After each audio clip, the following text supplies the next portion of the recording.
Hey guys, welcome back. I hope you are having an amazing day. Let's get right into the stories. The first one is an entitled People Story. Living in a suburban neighborhood has its perks, but it also has its challenges.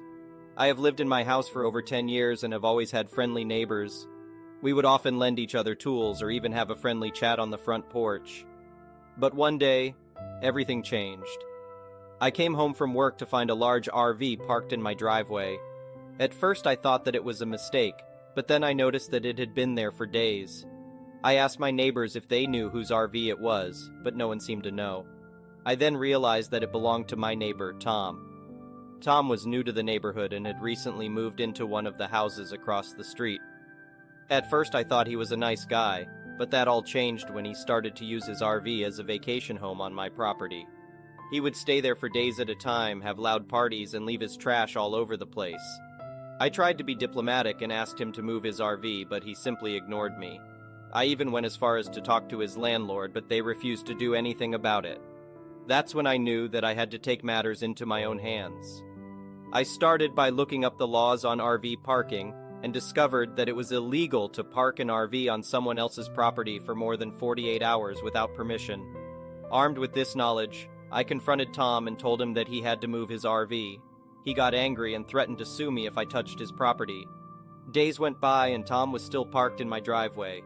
He had even put up a canopy and started to use my electricity to power his RV. I decided that enough was enough and called the police. They came and told Tom that he had to move his RV. He did, but he only moved it a few feet over, still on my property. I realized that I needed to take more drastic measures. I contacted a local towing company and had Tom's RV towed away. Tom was livid and came over to my house, banging on my door and demanding to know what had happened to his RV. I calmly explained that he had parked it illegally and that I had it towed away. He threatened to sue me, but I knew I was in the right. A few days later, I received a letter in the mail from Tom's lawyer. He was suing me for the cost of his RV and for the stress that I had caused him. I couldn't believe it. I knew that I had done nothing wrong, but I was still worried about the outcome. The court case was long and stressful. Tom had a good lawyer and he was determined to make me pay. But after months of fighting, the judge ruled in my favor. Tom had to pay for the cost of his RV, and he was also ordered to leave the neighborhood. After Tom left, I was finally able to breathe a sigh of relief. But the stress of the whole situation had taken its toll on me. I decided to take a vacation and traveled to Europe for a few weeks to clear my head. Update: since then, a new family has moved into Tom's old house, and they have been wonderful neighbors. We often share meals and even have a neighborhood block party once a year.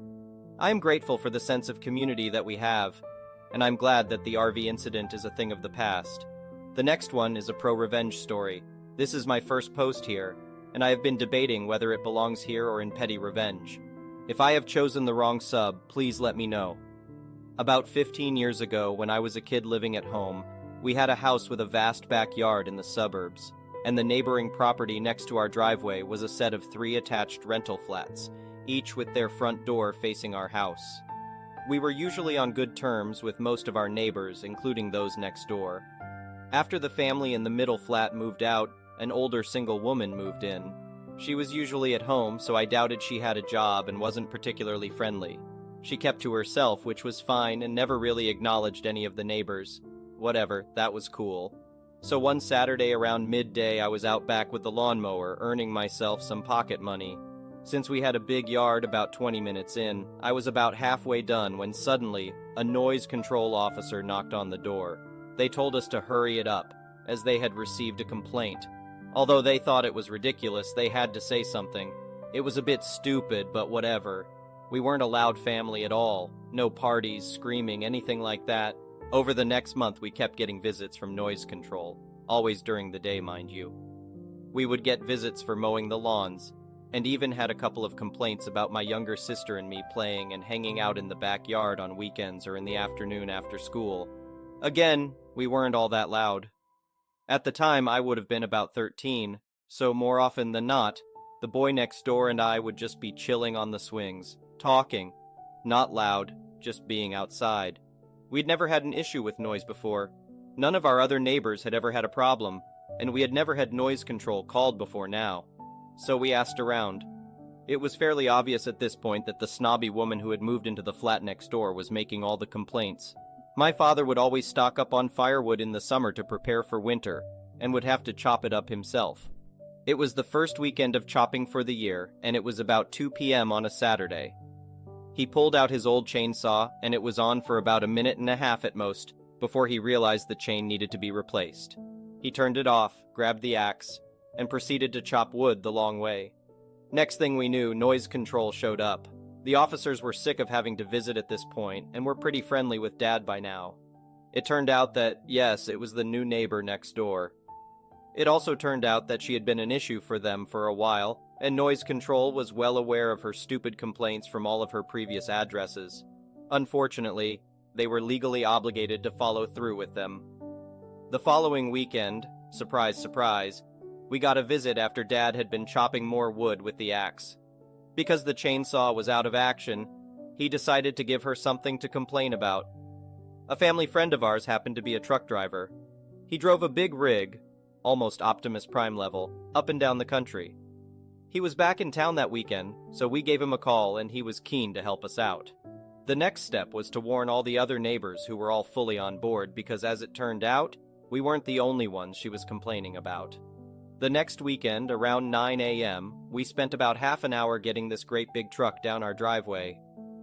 It was a pretty wide driveway, but it was a pretty wide truck too, so it was a damn tight squeeze.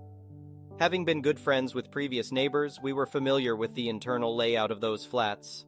The bedrooms were directly next to their front doors, facing our driveway. We managed to get the cab of this massive truck far enough into the driveway to be directly next to this woman's bedroom. There was about 1.5 meters separating the truck and her wall. Perfect. On went the horn, loud as hell, terrifying our cats. On it went again and again. And then we kids got a turn. You could hear that thing a block away. We did it for about 10 minutes, went inside for a coffee, came back out and ran the horn one more time for good measure before our friend took off. This time there were no noise control officers, no complaints, nothing. She left the next week. The next one is a petty revenge story. I was a public employee for many years, having a middle management role for about 20 years. I reported to a department head, who reported to the mayor.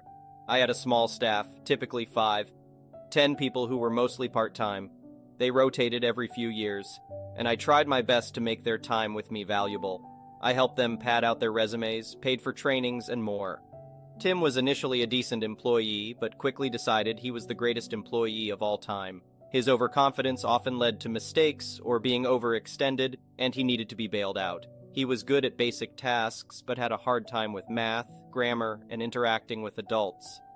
Part of my job was seeking federal grants for small infrastructure projects. Think adding ADA benches to nature trails and curb cuts on old sidewalks or bridges on walking paths across ditches. I would write the grants and specs. The small staff would help administer the grant. Sometimes they would do the work. Sometimes they would oversee contractors. The grants were extremely clear and included a matching component. Sometimes we would add cash or equipment time or staff time. Sometimes we would have volunteer organizations match with labor. We were doing a bridge grant, and I put the employee Tim in charge. It was phase 3 of 3, and we had a lot of experience. There were 21 bridges we were replacing in batches of 7. Tim just had to keep the process going with volunteer match labor hours. The process was practically automatic. All he had to do was show up with materials and stay out of the way. He did an adequate job, barely. I had to keep him on track to stay in spec. We are spending money to improve water quality.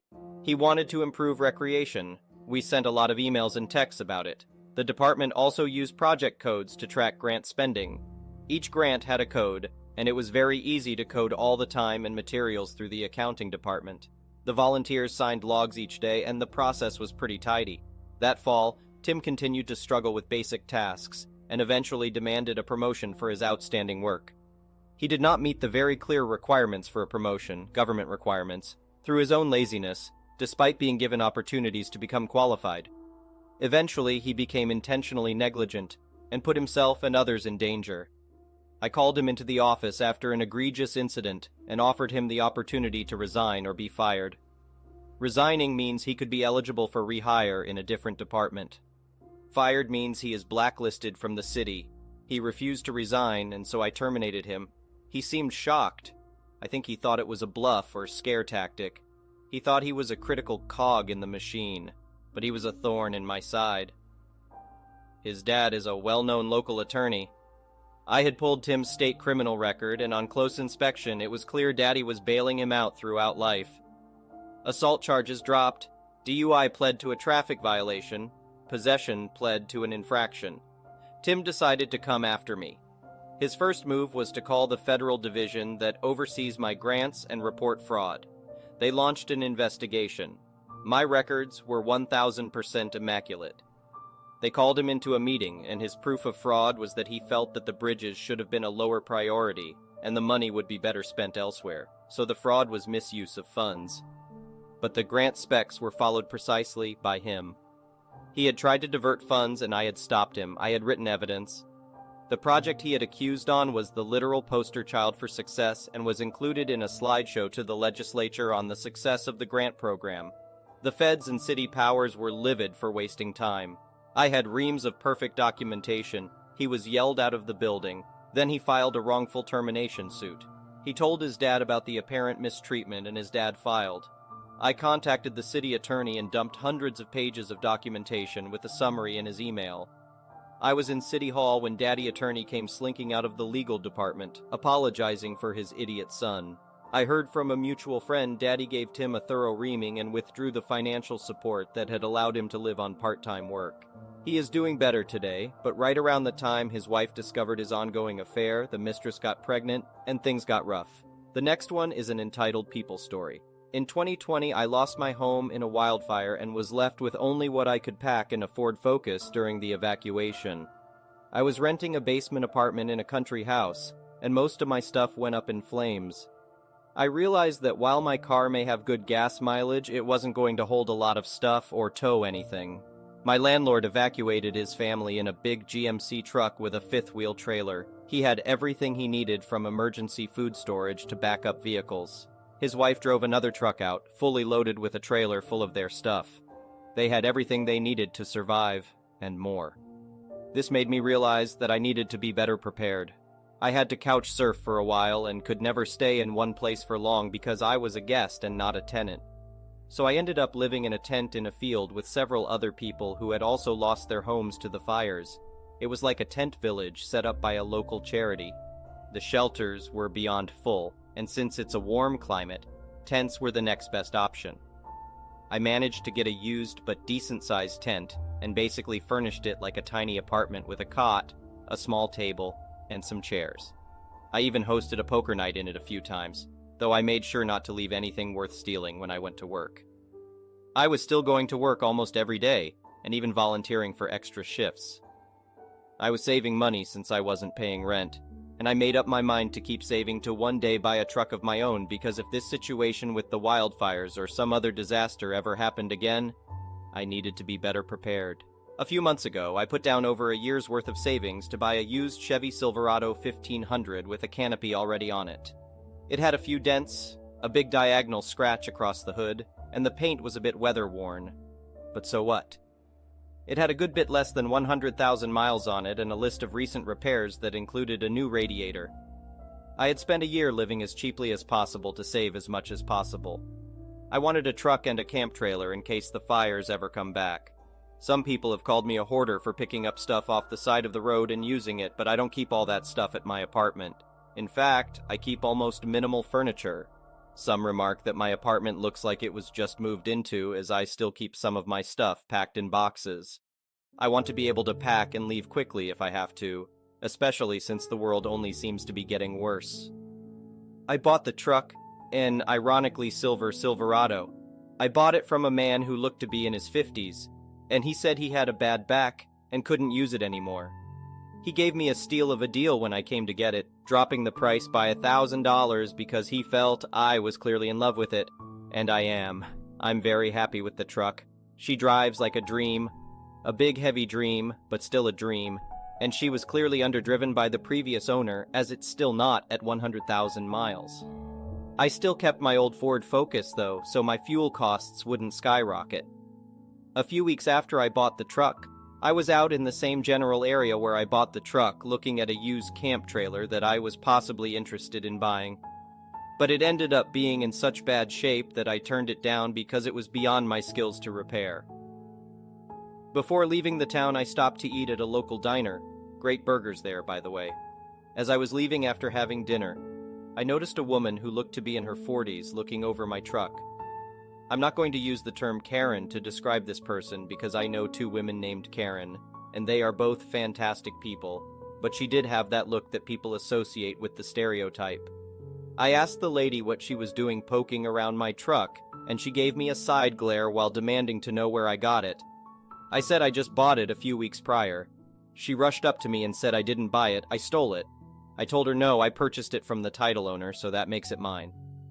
The lady then rifled through her purse to pull out a smartphone and scrolled through it. She showed me a photo of a truck in it, and I'll be a monkey's uncle. It was the same truck.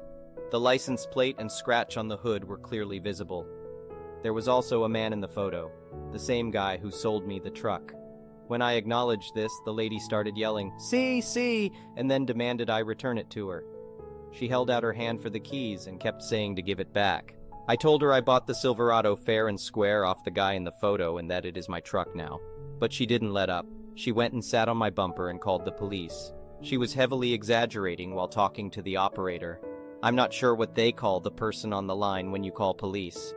She refused to get off my truck, so I decided to wait it out for the police to show up. When the police arrived, I stayed completely calm, but the lady went off and started working up tears, saying that her truck went missing some time ago, and she finally found it. Then she demanded they arrest me for grand theft auto and get her truck back. I calmly unlocked the doors, got my insurance card, registration, and license to hand to one of the officers. I told them to just check my documents and they'd see I'm the legal owner, but the lady did not let up. She tried to run to the door of the truck I'd opened, but I relocked it before shutting it. She tried repeatedly to pull on the handle while telling the police to just arrest me already. One of the officers calmed the lady down while the other ran my information. He came back after a few minutes and said everything checks out. The lady was gobsmacked. She said that it couldn't be and demanded the police check again. Then she pulled out her phone to show more pictures of the truck. I pointed out that the man in one of the photos was the one who sold the truck to me, and I have no idea what relation the lady is to him. But he's the only person I bought the truck from. The police asked her who it was, and she said it was her soon-to-be ex-husband. They were going through a divorce. I pointed out when I bought the truck, her husband's name was the only one on the title.